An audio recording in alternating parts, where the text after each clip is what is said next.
আমাৰ অসমৰ এজন বিশিষ্ট ব্যক্তি যিয়ে নেকি সাহিত্য চৰ্চাত জড়িত আৰু তেখেত এজন অধ্যাপক হয় কিন্তু তেখেতে যোৱা পৰহি এডাল অভিষাক্ত সাপ যাক নেকি আমি ধুন্দলি ফেটি বুলি কওঁ বা আমি সেইডাল আমাৰ একেবাৰে অবিষাক্ত সাপ কিন্তু এইডাল সাপ তেখেতে মাৰি পেলাই ফেচবুকত তেখেতে আপডেট কৰিছিলে আৰু তেখেতে তাত তেওঁলোকে কৈছে যে এই সাপ মাৰিব লাগে কাৰণ সাপ সমাজৰ কাৰণে ক্ষতিকাৰক বুলি লিখিছে কিন্তু এজন বিশিষ্ট ব্যক্তি যিজনৰ মুখৰ পৰা এনেকুৱা ভাষ্য একচুৱেলি শোভা নাপায় কাৰণ সমাজ এখন বাচিব হলে প্ৰতিটো প্ৰাণী জীয়াই থকা অধিকাৰ আছে আৰু তেখেতৰ এইখিনি সাম্যক জ্ঞান নাই যে তেখেতে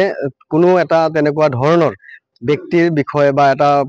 প্ৰজাতিৰ বিষয়ে নাজানে কিন্তু তেখেতে নিজকে জনা বুলি জ্ঞান কৰে এইটো বহুতে দুৰ্ভাগ্যজনক আৰু সেইটো কাৰণে আজি এখন মই এজাহাৰ দিবলৈ আহিছো হাউলি থানাত কাৰণ কিয়নো আমাৰ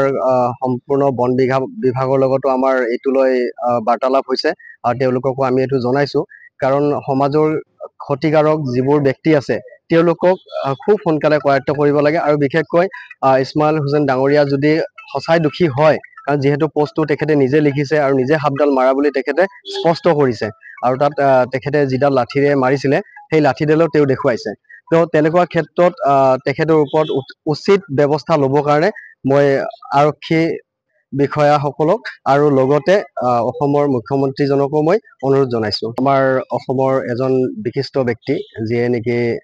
সাহিত্য চৰ্চাত জড়িত আৰু তেখেত এজন অধ্যাপক হয় কিন্তু তেখেতে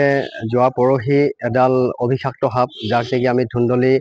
ফেটি বুলি কওঁ বা আমি সেইডাল আমাৰ একেবাৰে অবিষাক্ত সাপ কিন্তু এইডাল সাপ তেখেতে মাৰি পেলাই ফেচবুকত তেখেতে আপডেট কৰিছিলে আৰু তেখেতে তাত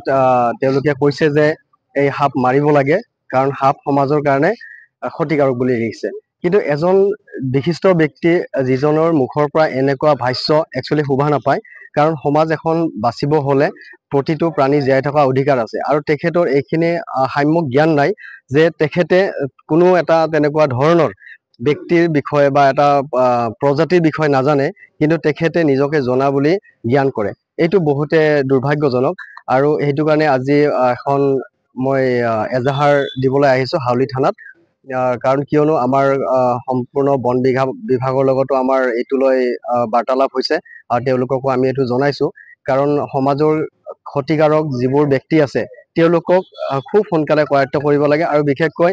ইছমাইল হুছেইন ডাঙৰীয়া যদি সঁচাই দোষী হয় কাৰণ যিহেতু পোষ্টটো তেখেতে নিজে লিখিছে আৰু নিজে সাপডাল মাৰা বুলি তেখেতে স্পষ্ট কৰিছে আৰু তাত তেখেতে যিডাল লাঠিৰে মাৰিছিলে সেই লাঠিডালো তেওঁ দেখুৱাইছে তো তেনেকুৱা ক্ষেত্ৰত